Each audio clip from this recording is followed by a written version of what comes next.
Assalamualaikum warahmatullahi wabarakatuh. Kami dari kelompok 5, kami di sini ingin menampilkan hasil presentasi kami, yaitu tentang praktikum komposit polimer yang akan diujikan nanti. Sebelumnya, izinkan saya memperkenalkan diri. Nama saya Artiasta Kurniawati. Nama saya Muhammad Zajuli Mahadika. Nama saya Tesalonika. Selanjutnya, kami akan membahas tentang modul kelima, yaitu tentang pembuatan busa poliuretan yang akan disampaikan oleh Tesalonika.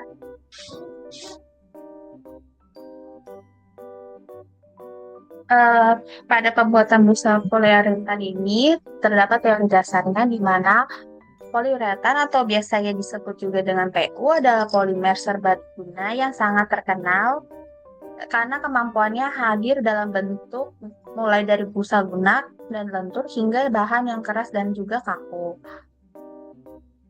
Sifat unik ini berasal dari cara pembuatannya, yaitu melalui reaksi kimia antara dispotil dan poliol dengan memvariasikan jenis dan rasio bahan penyusunnya. Karakteristik akhir PU dapat direkayasa secara khusus untuk memenuhi kebutuhan yang berbeda. Foam atau busa ialah suatu substansi yang terbentuk ketika sejumlah besar gelembung gas terperangkap dalam suatu padatan atau cairan. Terbentuk secara struktur, foam merupakan material seluler yang terdiri dari fase padatan pembentuk dinding atau matriks dan fase gas yang mengisi rongga-rongga sel tersebut. Polyethylene foam adalah suatu jenis busa yang terbentuk dari reaksi kimia antara poliol dan diisocyanat dengan ditambahkan katalis, blowing agent, dan bahan aditif lainnya. Reaksi ini menghasilkan gelembung-gelembung gas yang biasanya CO2 yang terperangkap dalam matriks polimer poliuretan yang membentuk struktur seluler yang ringan. Pada uji coba ini terdapat beberapa alat dan bahan, seperti alatnya adalah gelas kimia, gelas ukur, spatula, raca digital, pisau cutter, cetakan, aluminium foil.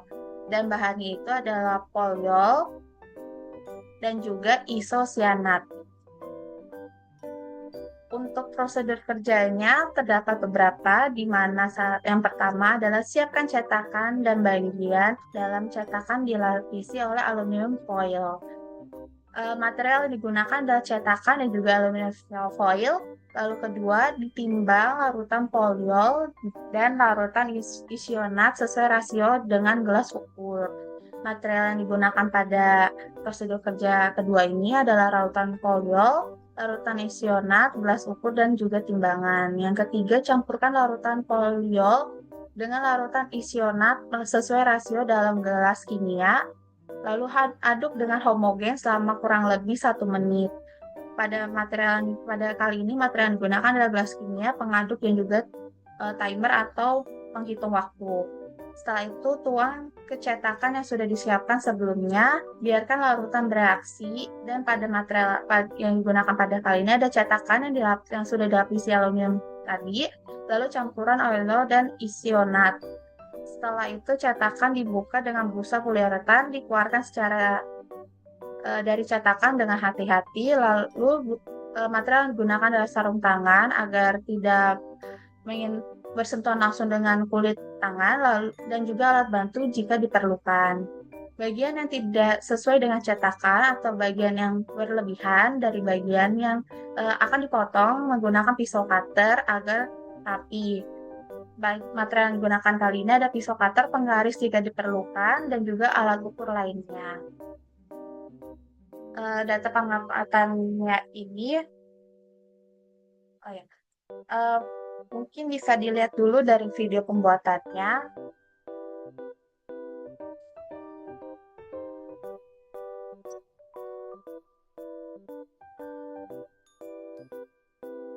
Seperti dilihat dari sini, pada video ini beberapa bahan, yaitu tadi poliol dan juga isonatnya, itu dimasukkan secara dengan perbandingan.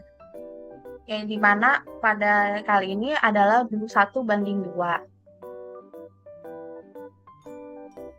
Nah, setelah itu poliolia itu cairan tersebut akan kurang lebih sama diaduk hingga dia akan membentuk busa atau mengembang dengan sendirinya.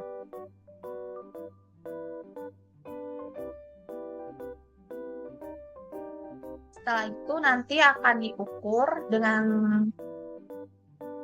cetakan yang diinginkan dan atau dengan ukuran yang diinginkan. Setelah jadi, dia akan dikeluarkan dari cetakan tersebut dan akan membentuk busa seperti ini. Jika berlebihan, maka bisa dipotong menggunakan pisau cutter atau eh, penggaris untuk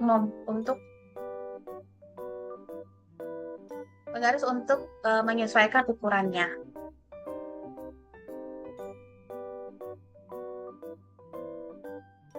Kembali ke data pengamatan, di sini yang akan kita uji coba adalah beberapa perbandingannya, yaitu poliol dengan isonat 2:1, poliol isonat 1:1, dan juga poliol isonat 1:2. Pada data pengamatan ini dapat dilihat bahwa setiap perbandingan yang berbeda akan mengubah massa, ukuran cetakan juga akan berbeda, jenis perawatan, dan juga densitasnya.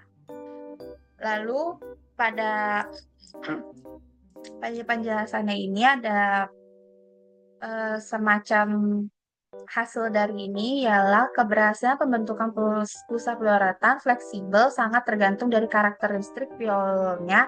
Isonat bereaksi dengan hidrogen aktif yang menghasilkan gas CO2. Ini berdasarkan dengan HESTI 2008, dan juga semakin tinggi kadar poliol, semakin tinggi densitas busa yang dihasilkan.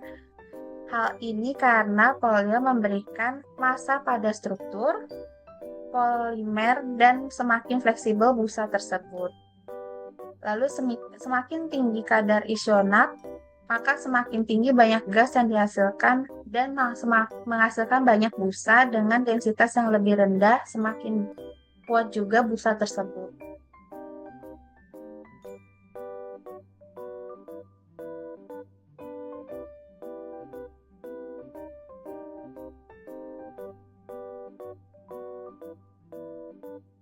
Oke, mungkin cukup dari sekian dari presentasi dari kelompok kami dari hasil pembuatan busa poliuretan.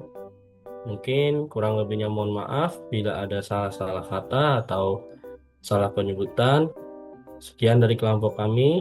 Selamat siang dan assalamualaikum warahmatullahi wabarakatuh.